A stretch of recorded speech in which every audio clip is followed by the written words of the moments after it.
che sia proprio io quel disastro allo specchio.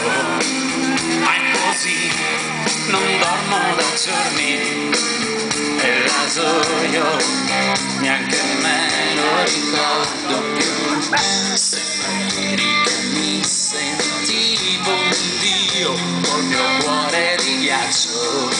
Stavo lì coi soliti amici e un via vai di ragazze da un letto e via. Poi il tuo sguardo divino mi colpì come un fulmine, un graffio nel cielo, accendendo il tuo fuoco dentro me, che sarà sempre vivo perché